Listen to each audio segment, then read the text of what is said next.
Okay so कल हमने discuss किया था सर्कुलेशन ऑफ हार्ट, ठीक है। इसमें हमने सिस्टमिक एंड पल्मोनरी सर्कुलेशन देखी, सही है। और आपको याद होगा हमने देखा था ये जो सर्कुलेशन है हमने इंडिकेट किया था इसको सुपीरियर एंड इंफीरियर वेन कवा के थ्रू, ठीक है। जो हमारा ये डीऑक्सीजनेटेड ब्लड आता है ये हमारे हार्ट में पहुंचता है, ठीक है। और हमारे हार्ट में दो साइड्स होते हैं, एक होता है राइट साइड और एक लेफ्ट साइड। और ये कौन सी साइड में पहुंचता है? Right side of the heart, ठीक है। राइट एट्रियम में पहुंचता है, ठीक है। और राइट एट्रियम में फिर क्या होता है, वहां पे कॉन्ट्रैक्शन होती है, इसकी फॉरवर्ड मूवमेंट्स होती है थ्रू ट्राइगस्पिड वैल्व, ठीक है। क्यों जाता है? राइट वेंट्रिकल में जाता है, ठीक है। और उसके बाद जो राइट वेंट्रिकल होता है वहां पे फिर से कॉन्ट्रैक्शंस होती हैं, वहां से फिर फॉरवर्ड मूवमेंट्स ब्लड की होती हैं थ्रू ये जो पल्मोनरी वैल्व होती है, और उसके आगे पल्मोनरी आर्टरी होती है। उस आर्टरी के थ्रू क्या करता है, ये ब्लड पहुंचता है हमारे लंग्स में, सही है। और लंग्स में पल्मोनरी बेड होता है जहां पे इसका गैसेस एक्सचेंज होता है, जहां पे जो कार्बन डाइऑक्साइड जो वेस्ट प्रोडक्ट हमारी बॉडी का होता है उसको क्या होता है, वो बॉडी से बाहर चला जाता है और वहां से जो ऑक्सीजन होता है उसको ये वो रिसीव करता है वहां से, ठीक है। उसके बाद उस पल्मोनरी बेड से निकलता है, ठीक है, थ्रू पल्मोनरी वेन, ठीक है। पल्मोनरी वेन के थ्रू ये पहुंचता है हमारे लेफ्ट साइड ऑफ हार्ट में, ठीक है। लेफ्ट साइड ऑफ हार्ट का जो चेंबर है, ठीक है, जिसको हम लेफ्ट एट्रियम कहते हैं, लेफ्ट एट्रियम भी कहते हैं इसको, या लेफ्ट ऑरिकल भी हम कह सकते हैं। तो वहां पे पहुंचता है, ठीक है। वहां पे फिर से कॉन्ट्रैक्शंस होंगी, उसके बाद इसकी फॉरवर्ड मूवमेंट होंगी थ्रू जो मिट्रल वैल्व होगा उसके थ्रू ये कहां की ओर पहुंचेगा, लेफ्ट वेंट्रिकल में ही पहुंचता है। और लेफ्ट वेंट्रिकल में फिर से कॉन्ट्रैक्शंस होती हैं, फिर से इसकी फॉरवर्ड मूवमेंट्स होती हैं और थ्रू आयोटिक वेल्व, ये आयोटा के थ्रू सिस्टमिक सर्कुलेशन के लिए जाता है, ठीक है। फिर डिफरेंट आर्टरीज के थ्रू हमारे बॉडी की जो पेरिफेरी है, बॉडी के पेरिफेरल टिश्यूज जो हैं, हमारी बॉडी के वाइटल ऑर्गन्स जो हैं उन तक ये ब्लड पहुंचता है, ठीक है। वहां पे फिर से कैपिलरी बेड होता है, फिर से गैसेस एक्सचेंज होता है, वहां एक कार्बन डाइऑक्साइड को लेता है, उसके बाद वहां पे ऑक्सीजन दे देता है और उसके बाद ये फिर से वापस पहुंचता है through inferior and superior vena कवा, ठीक है। और ये जो प्रोसेस ऑफ है, ये जो सर्कुलेशन है, ये साइक्लिक प्रोसेस है, ठीक है। ये लाइफ लॉन्ग हमें ऐसे ही चलता रहेगा, ठीक है। ये समझाया सबको, याद रहा सबको। हमारा जो नेक्स्ट टॉपिक है that is conduction system of heart, ठीक है। कंडक्शन सिस्टम की अगर हम बात करेंगे तो आपको याद होगा जब हम हार्ट के इंट्रोडक्शन में हमने देखा था हार्ट में इलेक्ट्रिकल एक्टिविटी होती है ना, यहाँ पे डिफरेंट एक्टिविटी होती है जिसकी वजह से हार्ट की फिजियोलॉजी मेंटेन होती है, सही है। हार्ट की फिजियोलॉजी क्या है, वहां पे कॉन्ट्रैक्शंस होती हैं, है ना, यस। वहां पे सिस्टोलिक और डायस्टोलिक इवेंट होता है। वो डायस्टोलिक इवेंट पॉसिबल तभी है जब क्या होगा, जब हमारी इलेक्ट्रिकल एक्टिविटी हार्ट में होगी। अगर वो इलेक्ट्रिकल एक्टिविटी नहीं होगी तो उसकी वजह से फिर जो कॉन्ट्रैक्शंस और रिलैक्सेशंस हैं वो पॉसिबल नहीं है, ठीक है। तो इस कंडक्शन सिस्टम में अगर हम देखेंगे इसमें 4 कंपोनेंट्स हमारे होते हैं जिनको हम डिस्कस करते हैं। अगर हम एनाटॉमी देखेंगे तो 4 कंपोनेंट्स इसके आते हैं, ठीक है। पहला इसमें हमें आता है साइनोएट्रियल नोड, सेकंड इसमें आता है एट्रियोवेंट्रिकुलर नोड, थर्ड वन इसमें आता है एलेक्ट्रोवेंट्रिकुलर जो बंडल या बंडल ऑफ पीस हम इसको नाम देते हैं, और लास्ट वन इज फाइब्रोस, ठीक है। तो एक एक के बारे में हमने डिस्कस करना है, ठीक है। एक एक कंपोनेंट हम देखेंगे। तो साइनोएट्रियल नोड की अगर हम बात करेंगे, एक स्ट्रक्चर होता है, ठीक है, यस। बटन शेप स्ट्रक्चर हम कह सकते हैं, ठीक है। तो सिंपली हम कह सकते हैं एक स्ट्रक्चर ये होता है जो कि प्रेजेंट होता है हमारे राइट एट्रिया, ठीक है। राइट एट्रिया का जो सुपीरियर साइड होता है, दैट मींस ऊपर वाला साइड, और लेटरल साइड, लेटरल मींस बाहर वाला, ठीक है। जो टॉप मोस्ट साइड होता है और जो लेटरल साइड होता है हमारे राइट एट्रिया का, वहां पे इसकी लोकेशन होती है, ठीक है। और ये क्या करता है, ये वहां से इलेक्ट्रिकल इंपल्सेस को प्रोड्यूस करता है। इलेक्ट्रिकल एक्टिविटी जो है वो वहां से इनिशिएट होती है, इंपल्सेस वहां से जनरेट होते हैं, और जब इलेक्ट्रिकल इंपल्सेस जनरेट होते हैं तो वो जो इंपल्सेस हैं वो पहुंचते हैं हमारे एट्रिया तक, ठीक है। एट्रिया जो होता है, ये जो राइट और लेफ्ट एट्रिया है, वो इंपल्सेस वहां तक पहुंचते हैं जिसकी वजह से वहां पे एट्रियल कॉन्ट्रैक्शंस होती हैं। एट्रिया कॉन्ट्रैक्ट करता है, ठीक है, यस। वो जब एट्रिया कॉन्ट्रैक्ट करता है उसकी वजह से ब्लड को क्या होता है, ब्लड एक्सपेल होता है इन चैम्बर्स से, सही है। और ये जो इलेक्ट्रिकल एक्टिविटी होती है इसे अराउंड 72 जो इंपल्सेस हैं प्रोड्यूस होते हैं पर मिनट, 72 इंपल्सेस, ठीक है। और उसी वजह से जितनी बार इम्पल्सेस जनरेट होते हैं उतनी बार हमारा जो हार्ट होता है कॉन्ट्रैक्ट करता है और साथ साथ में रिलैक्स करता है। ठीक है, ये उसी की एक्टिविटी पे डिपेंड करता है वो कितने अमाउंट में प्रोड्यूस होगी और उसी हिसाब से क्या होगा, हार्ट कॉन्ट्रैक्ट और रिलैक्स करेगा। सही है। और ये जो ऐसे नोड की एक्टिविटी है ये कंट्रोल करता है हमारे हार्ट ये जो नर्वस सिस्टम का सिंपैथेटिक और पैरासिम्पैथेटिक नर्वस सिस्टम। ठीक है, आपने बहुत बार देखा होगा हमारी हार्ट बीट इंक्रीज होती है, रेज हो जाती है। ठीक है, उसका रीजन यही होता है क्योंकि मेटाबॉलिक नीड्स इंक्रीज हो सकती हैं। समटाइम्स पेरिफेरी में जब हम कोई मेजर एक्सर्शन करते हैं, एक्टिविटी करते हैं, है ना, लाइक एक्सरसाइज हम करते हैं, हम जिम के लिए जाते हैं, हम रनिंग करते हैं, फुटबॉल के लिए हम जाते हैं। ठीक है, तो उस टाइम पे हमें क्या होता है, हमारी जो पेरिफेरल टिश्यूज या वाइटल ऑर्गन्स की जो डिमांड्स हैं, मेटाबॉलिक डिमांड्स वो इंक्रीज होती है। तो उस केस में अगर हम देखेंगे हमारी बॉडी में जो ये नर्वस सिस्टम होता है उस तक मैसेज आती है ना, पेरिफेरल नर्वस सिस्टम, जहां पे क्या प्रेजेंट होते हैं, नर्व्स होते हैं, जो कि कम्युनिकेशन सिस्टम है बिटवीन हमारे ब्रेन का और हमारे पेरिफेरल टिश्यूज का, हमारे वाइटल ऑर्गन्स। ठीक है, तो जब ये मेटाबॉलिक डिमांड्स इंक्रीज होती हैं इसी कम्युनिकेशन सिस्टम के थ्रू हमारे ब्रेन तक मैसेज आती है। ठीक है, और हमारे ब्रेन का जो सिस्टम है सिंपैथेटिक और पैरासिम्पैथेटिक नर्वस सिस्टम जो रेस्पॉन्सिबल होता है इसको कोऑर्डिनेट करने के लिए, जो रेस्पॉन्सिबल होता है इसको बैलेंस मेंटेन करने के लिए।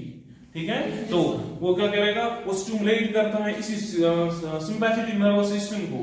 ठीक है, जो दो सिस्टम्स हैं सिंपैथेटिक और पैरासिम्पैथेटिक नर्वस सिस्टम, इसमें सिंपैथेटिक जो सिस्टम होता है वो इंक्रीज करता है इस एक्टिविटी को और जो पैरासिम्पैथेटिक नर्वस सिस्टम होता है वो डिक्रीज करता है इस एक्टिविटी को। ठीक है, तो यहाँ पे क्या है, जब मेटाबॉलिक नीड्स इंक्रीज होगी अब हार्ट रेट को इंक्रीज होना है ना, तो इसमें क्या होगा, सिंपैथेटिक नर्वस सिस्टम स्टिमुलेट होगा। जो सिंपैथेटिक नर्वस सिस्टम हमारा होता है वो डायरेक्टली एक्ट करता है, जो हमारा ये ऐसे सिस्टम होता है साइनोएट्रियल नोड जो हमारा होता है ये स्टिमुलेट होगा, और जैसे ही स्टिमुलेट होगा अब यहाँ से जो ये रेट ऑफ जो इंपल्सेस है, पहले नॉर्मल ये कितनी थी 72, अब ये रिसेट हो जाएगी। ठीक है, और अब ये नॉर्मली मतलब इंक्रीज हो जाएगा। ठीक है, नॉर्मल ओवर 72 एक नॉर्मल एडल्ट में, बट अब मेटाबॉलिक डिमांड्स इंक्रीज होंगी। ठीक है, तो उसकी वजह से क्या होगा, अब ये रेट रिसेट हो जाएगी और ये according to demand basic on वहां की जो डिमांड्स कितनी है उस हिसाब से ये अब इंक्रीज होगी। ये 80 भी हो सकती है, 90 भी हो सकती है, 100 भी हो सकती है, जिस हिसाब से मतलब डिमांड्स इंक्रीज होंगी। ठीक है, और जैसे ही ये जो रेट है ये इंपल्सेस ज्यादा से ज्यादा जब इंपल्सेस प्रोड्यूस होना स्टार्ट हो जाएंगे उस वजह से जो वेंट्रिकुलर कॉन्ट्रैक्शंस जो है वो वेंट्रिकुलर कॉन्ट्रैक्शंस भी क्या होंगी, वो ज्यादा से ज्यादा हो जाएंगी। ठीक है, और जैसे ही वेंट्रिकुलर कॉन्ट्रैक्शंस ज्यादा से ज्यादा होंगी उसकी वजह से कार्डियक आउटपुट क्या होता है, इंक्रीज होता है, और जब कार्डियक आउटपुट इंक्रीज होगा तो उसकी वजह से जो पेरिफेरल बॉडी टिश्यूज जिनकी डिमांड्स इंक्रीज हुई थी अब टू सम एक्सटेंट ये कोशिश करता है वो जो डिमांड्स है उनको फुलफिल करना।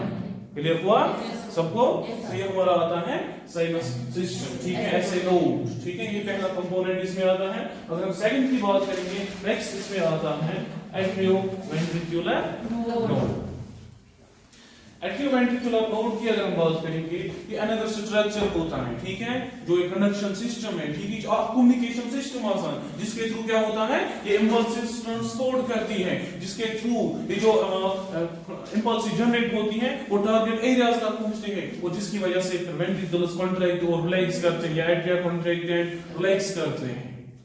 ठीक है, तो जो सेकंड इस चैनल में सेकंड स्ट्रक्चर आता है, ठीक है, इस पाथवे में जो दूसरा स्ट्रक्चर आता है उसको हम एट्रियोवेंट्रिकुलर नोड कहते हैं। और ये जो एट्रियोवेंट्रिकुलर नोड होता है ये भी राइट एट्रिया में ही होता है, राइट एट्रियम में ही होता है। इसकी जो लोकेशन होती है जो आसान जो एक पहला कहां पे था, सुपीरियर था, बट ये इंफीरियर होता है, दैट मींस नीचे वाले साइड से होता है, वो था लेटरल साइड से, बट ये लेटरल साइड से नहीं होता है, ये होगा मीडियल साइड से, that means which also near to जो ये सेप्टम होता है इसको बीच में। ठीक है, जो डिवाइड करता है हार्ट को दो पार्ट्स में। ठीक है, तो ये इसकी लोकेशन अगर अब हमने देखनी है कहां पे होगा, एक तो ये इंफीरियर साइड से होगा, नीचे वाले साइड से होगा, दूसरा मिडिल साइड से होगा। तो इंफीरियर को बुनियान, ठीक है, और जो मिडिल है that means near to septal line. ठीक है, जहां पे क्या होता है, जो दो पार्ट्स में डिवाइड होता है तो वो इसकी लोकेशन होती है।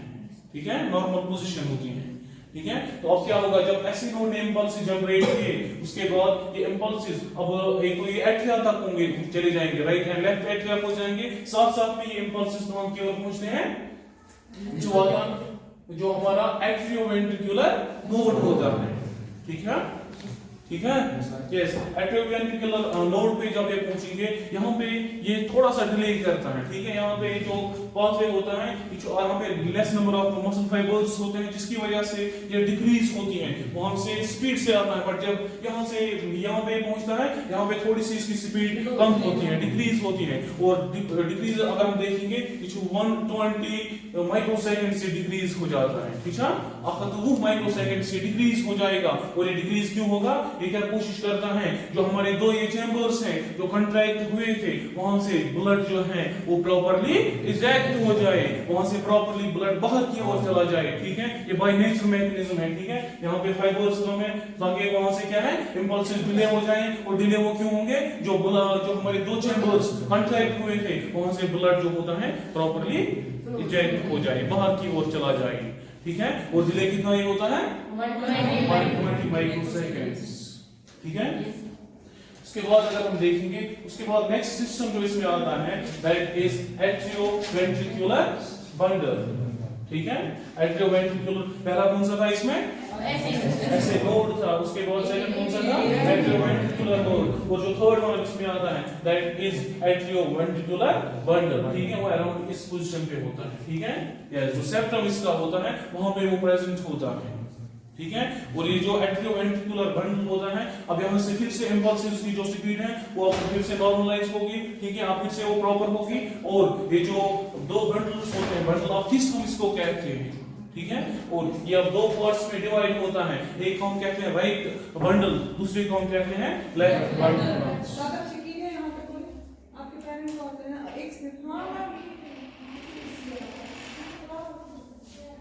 ठीक है। तो ये क्या आप करेंगे, राइट बंडल और लेफ्ट बंडल जो होंगी, राइट बंडल इंपल्सेस को लेके जाएगा जो राइट साइड ऑफ हार्ट होता है, और जो लेफ्ट बंडल है वो इंपल्सेस को लेके जाएगा towards left side of heart, ठीक है। और जो ये इलेक्ट्रिकल एक्टिविटी है ये पहुंचाएगा इनको टारगेट एरियाज तक, ठीक है। टारगेट एरिया जहां पे आप पहुंच रहेंगे हमारे वेंट्रिकल्स तक, वेंट्रिकल्स में जो मसल्स हैं उन तक पहुंचाना है, ठीक है। तो इसके बाद जब ये दो right and left ventricular bundle से चलेगा, ये लेटरली फिर पहुंचता है, ठीक है। वहां पे मसल फाइबर्स होते हैं, ठीक है, ब्रांच शेप्ड स्ट्रक्चर्स होते हैं, और उनको हम नाम देते हैं पुरकिंजी फाइबर्स, ठीक है। पुरकिंजी फाइबर्स तक ये जो स्ट्रक्चर्स हैं ये भी राइट साइड से भी होंगे एंड लेफ्ट साइड से भी होंगे, तो वहां पे क्या होगा, अब इन्हीं पुरकिंजी फाइबर्स के थ्रू जो हमारी वेंट्रिकुलर मसल जो होंगी अब वो कंट्रैक्ट और रिलैक्स करेंगे, ठीक है। उसकी वजह से अब जो उनकी फिर फिजियोलॉजीज हैं वो अब मेंटेन होंगी, इस इंपल्स 1 तक पहुंचने की वजह से ये वेंट्रिकल्स अब कंट्रैक्ट करेंगी, और जैसे वेंट्रिकल्स कंट्रैक्ट होंगी तो उसकी वजह से ब्लड वहां से एक्सपेल हो जाएगा। यस, क्लियर है सबको, ये है हमारा conduction system of heart, simple है, ठीक है।